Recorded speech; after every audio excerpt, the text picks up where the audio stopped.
하나님의 말씀은 에베소서 2장 11절부터 18절입니다.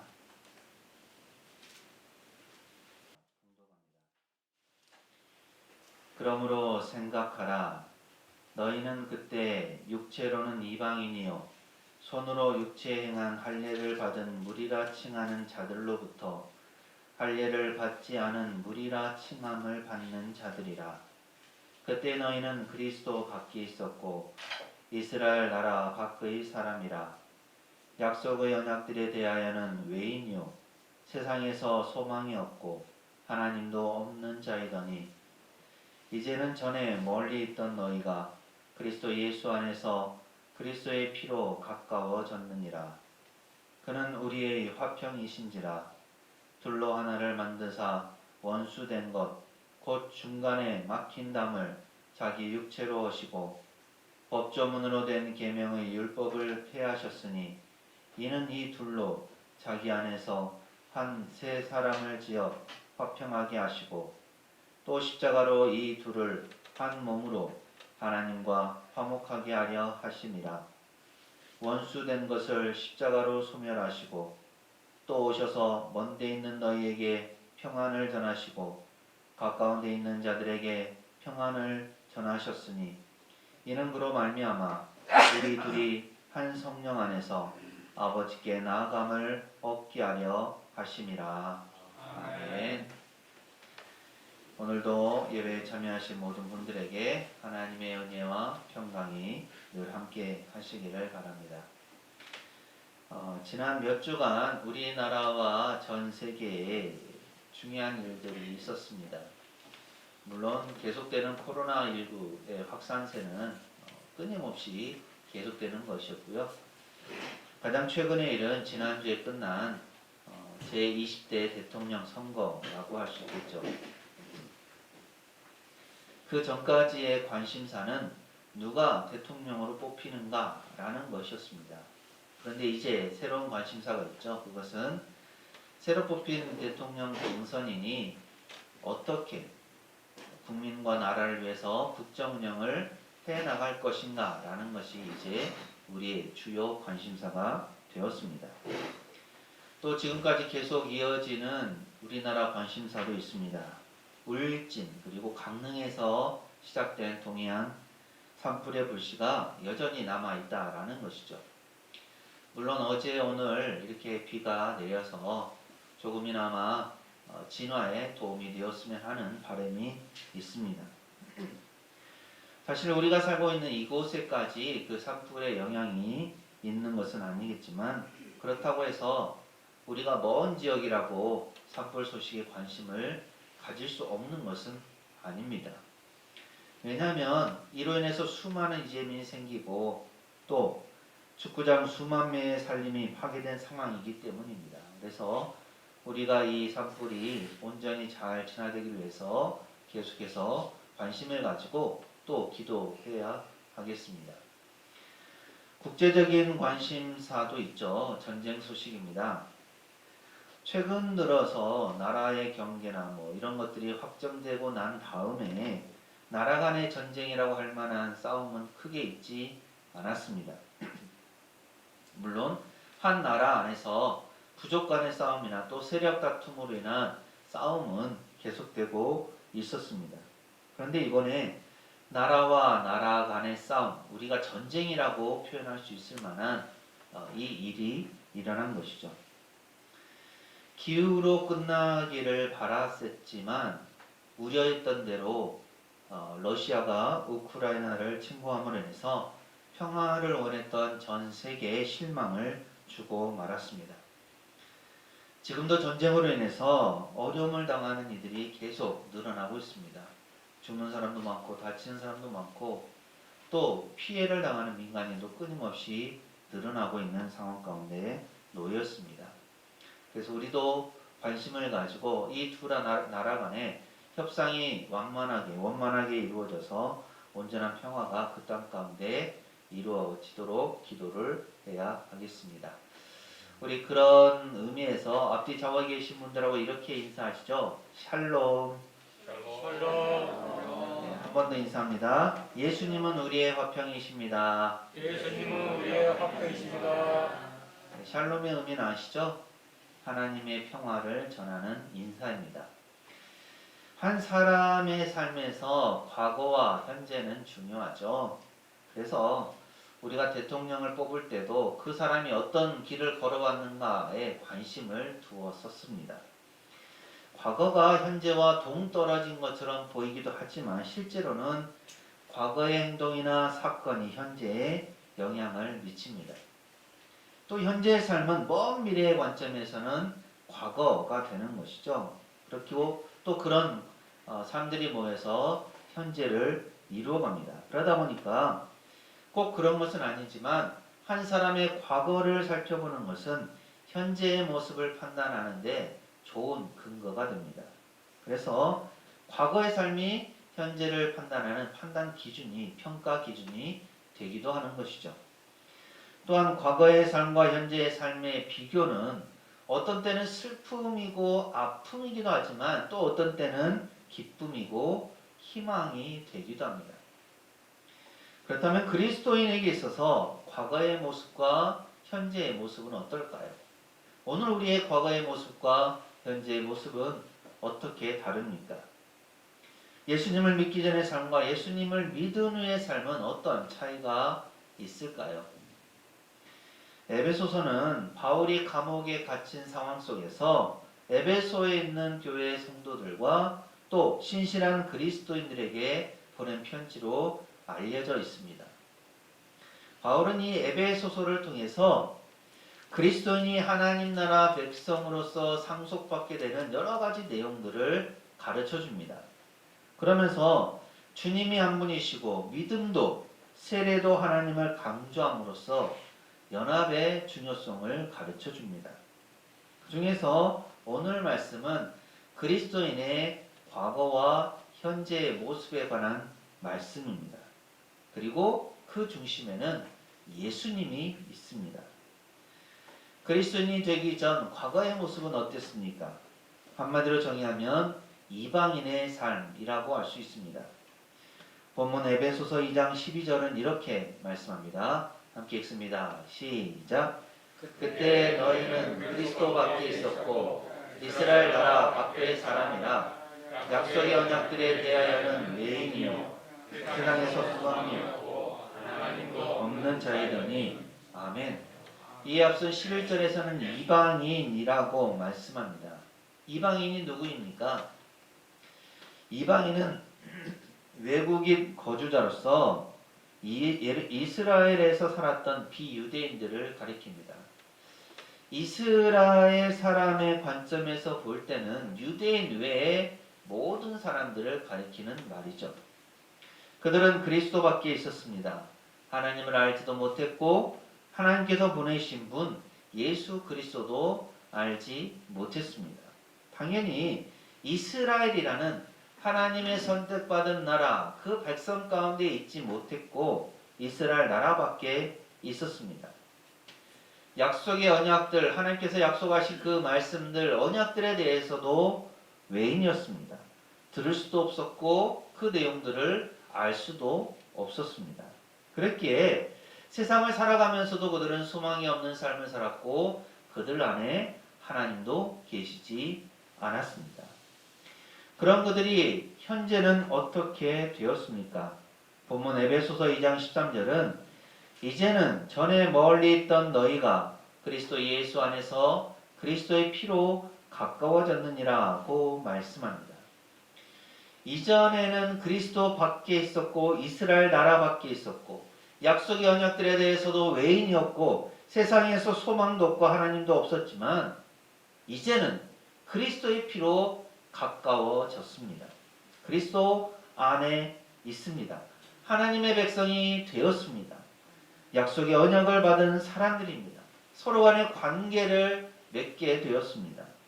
세상에서 소망을 받게 되었고 당연히 하나님도 그 안에 계시게 되었습니다. 어떻게 이런 일이 가능하게 되었을까요? 무엇이 이런 변화를 가져오게 만들었습니까?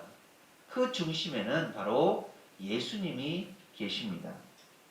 본문 에베소서 2장 14절은 이렇게 14절 15절은 이렇게 말씀합니다. 함께 읽습니다. 시작.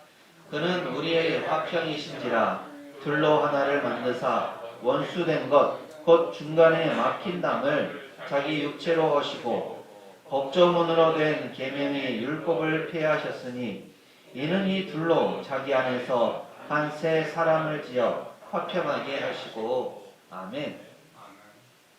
과거 이스라엘 성전에서 이방인의 뜰에서 성소로 나아갈 때는 담 사이 울타리가 쳐져 있었기 때문에 그 담 사이에 있는 트인 부분으로 나아갈 수가 있었습니다. 그리고 이 담 위에 놓인 큰 돌들에는 그리스어와 라틴어로 경고문이 담겨 있었습니다. 한 번역문에 따르면 이 문구는 이방인은 누구도 신성한 곳 주위를 두르고 있는 방책과 울타리 안으로 들어와서는 안 된다. 누구든지 신성한 곳 안으로 들어왔다가 잡히는 자는 죽임을 당할 것이며 그에 대한 책임은 본인에게 있게 될 것이라는 내용이었습니다. 바울이 이렇게 14절에서 말한 담은 바로 이렇게 성전에 있던 이방인과 유대인 사이를 가로막는 담을 생각나게 합니다. 물론 이 담은 보다 넓은 의미에서는 사람과 사람 사이를 가로막고 있는 어떤 장애물이라고도 할 수가 있습니다.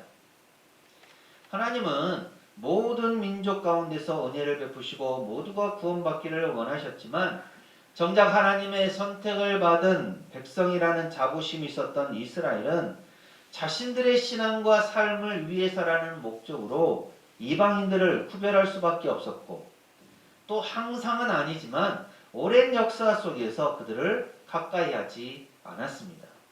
심지어는 유대인들과 뿌리가 같은 사마리아인들마저도 무시할 정도였습니다. 그런데 이렇게 가까이 할 수 없었던 그 이방인이었던 이들이 그리스도인이 되는 것이죠. 물론 유대인들 가운데서도 그리스도인들이 생겨났습니다. 그러자 더 이상 유대인과 이방인의 구분이 없게 되었습니다. 그 둘 사이를 가로막고 있던 담이 허물어졌습니다. 이제는 그리스도인만이 남았습니다. 그래서 서로 그리스도인으로서 화평하게 되는 것입니다. 그리고 이렇게 한 세 사람, 하나의 공동체, 교회를 만들게 되는 그리스도인은 궁극적으로 하나님께 나아가게 됩니다. 본문 에베소서 2장 16절은 이렇게 말씀합니다. 함께 읽습니다. 시작. 또 십자가로 이 둘을 한 몸으로 하나님과 화목하게 하려 하심이라. 원수된 것을 십자가로 소멸하시고. 아멘. 마지막 18절도 같은 의미의 말씀입니다. 이는 그로 말미암아 우리들이 한 성령 안에서 아버지께 나아감을 얻게 하려 하심이라. 아멘. 예수님으로 말미암아 서로 화평하고 하나가 된 그리스도인은 하나님께 나아가게 됩니다. 이 목적을 위해서 예수님은 자신의 생명을 바치셨습니다. 그 피로 말미암아 십자가 사건으로 말미암아 그리스도인은 하나님께 나아가게 되었습니다. 예수님께서 십자가를 통해서 화평을 이루신 것입니다. 그렇다면 십자가에는 과연 어떤 의미가 담겨 있을까요? 요즘은 이 십자가를 어디에서나 흔히 볼 수 있습니다. 물론 우리 교회 안에도 이렇게 십자가가 있지만 굳이 교회를 가보지 않더라도 거리 곳곳에서 볼 수 있는 것이 십자가입니다. 기본적으로는 상가 건물마다 뾰족하게 솟아있는 탑 위에 십자가가 놓여 있고 또 교회 간판이나 표지판, 수많은 약국과 병원, 또 헌혈 차량, 적십자나 녹십자, 마크 등도 있습니다. 또 목걸이나 팔찌, 반지 등 액세서리로도 널리 사용되고 있는 것이 십자가입니다. 그런데 우리는 이런 십자가를 볼 때 무슨 생각이 드십니까? 또 여러분은 무슨 생각을 하십니까? 십자가가 이곳저곳에 너무나 많다 보니까 그냥 스쳐 지나가지는 않습니까? 우리는 예수님께서 십자가에 달려 돌아가신 그 사건에 대해서 그것이 십자가가 당시의 중죄에 대한 형벌이었기 때문에 예수님께서 십자가에서 죽으신 것이 당연하다고 생각하기가 쉽습니다. 그런데 꼭 그런 것은 아닙니다. 예수님께서는 십자가에 달려 돌아가셔야 할 중요한 이유가 있으셨습니다. 그것이 바로 우리가 우리의 마음에 새겨야 할 십자가의 의미입니다. 예수님께 십자가는 단순한 형벌이 아니었습니다. 십자가를 지시고 십자가에 달려 돌아가셔야 했던 그 십자가의 의미가 있었기 때문에 예수님은 이미 공생의 기간 동안 자신이 십자가에 달려 돌아가실 것을 예언하셨고 또 제자들에게도 예수님을 따르기 위해서는 자기를 부인하고 자기 십자가를 치고 따르라고 말씀하셨습니다. 예수님은 이 십자가를 통해서 하나님과 사람 사이에 수직적 관계를 회복시키셨습니다. 또한 예수님은 십자가를 통해서 사람과 사람 사이의 수평적 관계도 회복시키셨습니다. 그래서 골로새서 1장 20절에서는 그의 십자가의 피로 화평을 이루사 만물 곧 땅에 있는 것들이나 하늘에 있는 것들이 그로 말미암아 자기와 화목하게 되기를 기뻐하심이라고 말씀합니다. 간략하게 간단히 말씀드리자면 십자가에는 두 가지 의미가 있습니다. 큰 틀로는 회복이라고 할 수가 있겠죠. 하나는 종적인 회복, 수직적 관계의 회복입니다. 즉 하나님과 사람 사이의 회복의 의미가 이 십자가에 담겨 있습니다. 십자가에서 우리가 볼 수 있는 세로선이 바로 이 의미를 담고 있는 것이죠. 또 하나는 횡적인 회복, 즉 수평적 관계의 회복입니다. 즉 사람과 사람, 나아가 사람과 만물 사이의 회복의 의미가 십자가에 담겨 있습니다. 십자가의 가로선이 이 의미를 담고 있는 것입니다. 그래서 성경은 십자가에 대해 말씀할 때 사람과 사람 사이의 수평적 관계의 회복과 함께 하나님과 사람 사이의 수직적인 관계의 회복에 관해서도 말씀합니다. 우리가 자주 외우는 주기도문에도 이 내용이 담겨 있죠. 우리가 우리에게 잘못한 사람을 용서하여 준 것 같이 우리 죄를 용서하여 주시고 라는 문구입니다. 즉 우리 사이에 사람들 사이에 잘못한 것에 대한 용서가 있을 때 하나님 앞에 죄 용서를 받을 수 있다. 하나님과 사람과의 관계가 회복되어진다라는 것을 가르쳐주는 예수님의 기도 내용입니다. 즉 우리가 우리의 이웃뿐만 아니라 우리의 지체와 화목하지 못하는 것은 우리가 하나님께 나아가는 것을 부끄럽게 할 뿐만 아니라 나아가서 하나님과 화목할 자격이 없다라는 것을 의미하는 것이 됩니다. 그러므로 예수님께서 십자가를 통해 우리의 화평이 되신 것은 이렇게 두 가지 의미를 지닙니다. 하나는 이방인과 유대인, 이방인 그리스도인과 유대인 그리스도인, 즉 사람과 사람 사이에 원수가 되고 나누어지는 것이 아니라 그리스도 안에서 화평을 이루어서 한 몸, 하나의 공동체, 한 세 사람, 교회 공동체가 된다라는 의미입니다. 또 다른 하나는 죄로 말미암아 멀어진 사람들이 예수 그리스도로 말미암아 하나님과 화목하게 되고 하나님께 나아가게 되었다는 의미가 있는 것이죠. 그렇다면 바울이 당시 에베소 교회에 보낸 이 말씀을 오늘 우리의 삶에는 어떻게 적용할 수가 있겠습니까?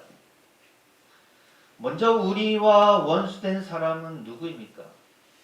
가족입니까? 형제입니까? 선후배입니까? 동료입니까? 혹은 친구입니까? 또 그 중에 한 사람입니까? 아니면 나 외의 모든 사람이 나의 원수입니까? 아니면 원수라고 할 만한 사람이 아무도 없습니까? 나아가서 나라와 나라 사이에도 원수가 된 경우가 있습니다. 서로 간의 잦은 분쟁과 외교 마찰을 불러일으키는 나라들이죠. 우리나라도 원수까지는 아니지만 적대감을 가지거나 불편한 관계에 놓여있는 나라들이 있습니다. 하지만 개인이 되었던 나라가 되었던 그 어떤 경우라 하더라도 예수 그리스도께서 흘리신 피, 예수님께서 지신 십자가는 의미가 있습니다. 그 의미는 오늘을 사는 우리의 삶에 적용되어야 하는 것이죠. 우리 안에 원수된 것은 예수 그리스도의 피, 예수님께서 지신 십자가로 인해서 소멸되어야 마땅합니다. 원수까지는 아니더라도 조금 미워하는 경우는 어찌할까요? 마찬가지죠. 비록 완전한 화해가 어렵더라도 원수까지도 받아들이고 화해하는 마당에 그보다 덜한 사람을 용서하고 받아들이는 화평을 이루는 것이 뭐 그렇게 어렵겠습니까? 예수님은 원수까지도 사랑하라고 하셨고 오늘 에베소 말씀은 예수님께서 그런 원수된 관계에서 화평이시다라고 말씀합니다. 이 말씀이 진리라면 우리의 마음과 생각, 우리의 삶에도 적용되어야 하는 것입니다. 그랬을 때 우리의 삶에서 화평의 열매를 맺을 수가 있게 됩니다. 또한 우리는 예수 그리스도로 말미암아 하나님께 나아가게 되었습니다. 더 이상의 장애물은 없습니다. 그것이 차마 밝힐 수 없는 어떤 큰 죄나 잘못이라고 하더라도 동일합니다. 우리가 하나님께 나아가는 것을 방해하는 것은 더 이상 존재하지 않습니다. 부끄럽다고, 죄스럽다고, 미천하다고, 그래서 하나님께 나아가지 못하겠다고 하는 것은 오히려 은혜이고 복입니다. 그런 마음으로 하나님께 나아갈 때 오히려 하나님의 도우심을 얻을 수가 있습니다. 보다 큰 문제는 자신 있다고, 떳떳하다고, 능력 있다고, 하나님이 필요 없다고 하는, 그래서 당장 하나님이 필요하지 않기에 하나님께 나아가지 않는 경우입니다.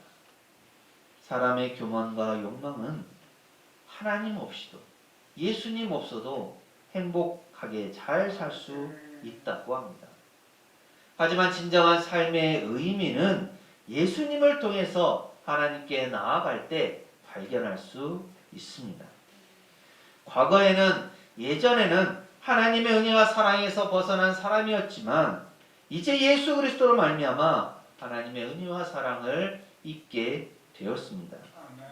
이것은 과거의 모습과 비교해 볼 때 그리스도인이 누리는 엄청난 복입니다. 이러한 복을 누리는 사람이 바로 오늘 이 시간 하나님께 나와 예배하는 우리 모두입니다. 그렇다면 이제는 이 복을 예수 그리스도로 말미암아 누리게 된 이 평화, 이 평안을 다른 이들에게로 전해야 합니다. 아직 은혜 밖에 있는 사람들, 이방인과 같은 삶을 사는 사람들, 자신의 힘만으로 무언가를 이뤄보겠다는 사람들에게 예수 그리스도는 꼭 필요합니다. 산상설교에서 예수님은 말씀하셨습니다. 마태복음 5장 9절은 이렇게 말씀합니다. 함께 읽습니다. 시작. 화평하게 하는 자는 복이 있나니 그들이 하나님의 아들이라 일컬음을 받을 것이며. 아멘.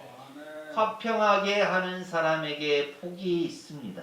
그 복은 하나님의 아들, 하나님의 딸, 하나님의 자녀로 불리는 것입니다.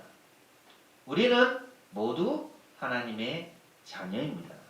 그렇기에 세상 가운데 화평이신 예수님을 전하면서 화평을 이루어 가야 할 것입니다. 설교 처음 부분에 말씀드린 최근에 벌어진 세 가지 사건도 화평과 밀접한 관계가 있습니다. 대통령 선거의 결과를 보면 우리나라 국민들 사이에 정말로 필요한 부분이 화평을 이루는 것이다 라는 것을 알 수 있습니다.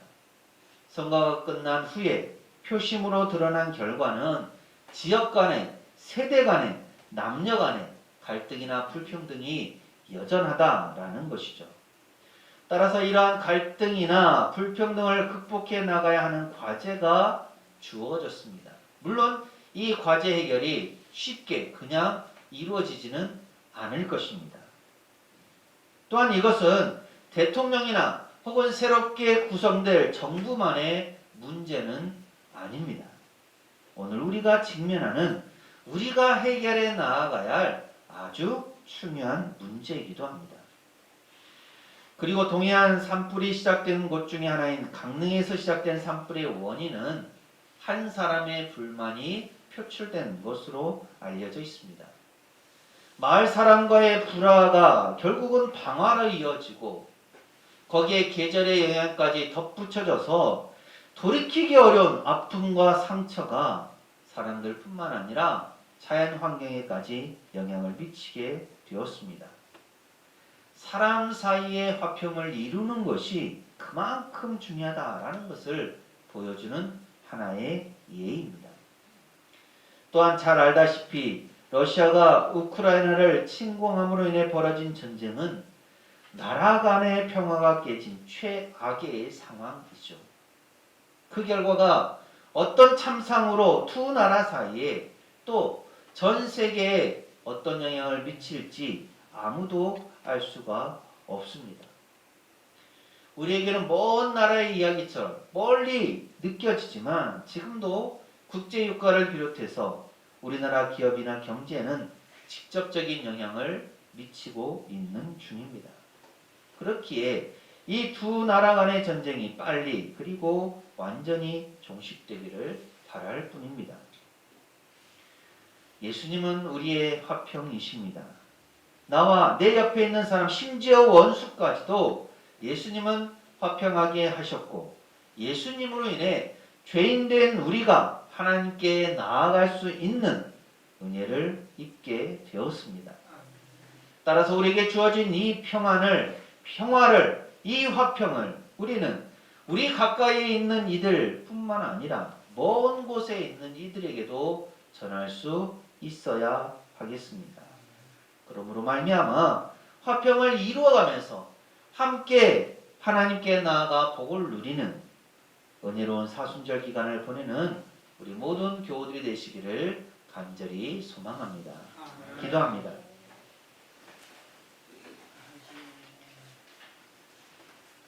예수님은 저희의 화평이 되셔서 원수된 것을 소멸해 주셨습니다. 새로운 한 사람, 그리스도인, 한 몸, 교회 공동체가 되었고 하나님께 나아갈 수 있게 되었습니다. 이 진리의 말씀을 저희가 마음에 새기고 삶에 적용함으로 화평의 열매가 저희의 삶 속에서 맺어지게 하옵소서. 사람들과의 관계 속에서 화평을 이루어가는 저희 모두가 되게 하옵소서. 또한 아직 마음을 열지 못한 저희의 가족이나 저희의 이웃이 있다면 예수님처럼 저희가 먼저 마음을 열고 다가가게 하시고 평화의 복음을 전함으로 함께 하나님의 은혜와 복을 받아 누리는 삶을 살게 하옵소서. 보혈과 십자가로 저희의 화평이 되신 예수님 이름으로 기도합니다. 아멘.